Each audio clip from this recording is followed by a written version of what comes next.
ভারতের পশ্চিমবঙ্গের মুখ্যমন্ত্রী হিসেবে মনোনীত হয়েছেন শুভেন্দু অধিকারী। শুক্রবার কেন্দ্রীয় বিজেপি নেতা ও ভারতের স্বরাষ্ট্রমন্ত্রী অমিত শাহর সঙ্গে বৈঠকের পর এ ঘোষণা আসে। শুভেন্দু মুখ্যমন্ত্রী হওয়ার পাশাপাশি বিধানসভার পরিষদীয় দলনেতা হিসেবেও দায়িত্ব পালন করবেন। এর আগে শুক্রবার বেলা 11টার পর কেন্দ্রীয় স্বরাষ্ট্রমন্ত্রী অমিত শাহকে বহনকারী বিমান কলকাতা বিমানবন্দরে অবতরণ করে। সেখান থেকে তিনি চলে যান দক্ষিণেশ্বরে।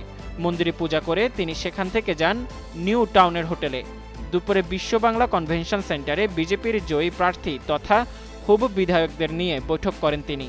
আর সেখানেই নতুন মুখ্যমন্ত্রীর নাম নিয়ে আলোচনা হয়। তবে ভারতের এই রাজ্যটির মুখ্যমন্ত্রীর দায়িত্ব যে শুভেন্দুই পেতে যাচ্ছেন সেটি আগে থেকেই ধারণা করা হচ্ছিল। জানা গেছে নিউ টাউনের হোটেলে রাত্রি যাপন করবেন অমিত শাহ। এরপর আগামীকাল শনিবার সেখান থেকে সোজা চলে যাবেন কলকাতার ব্রিগেড প্যারেড গ্রাউন্ডে। সেখানেই শপথ নেবেন রাজ্যের নতুন মুখ্যমন্ত্রী।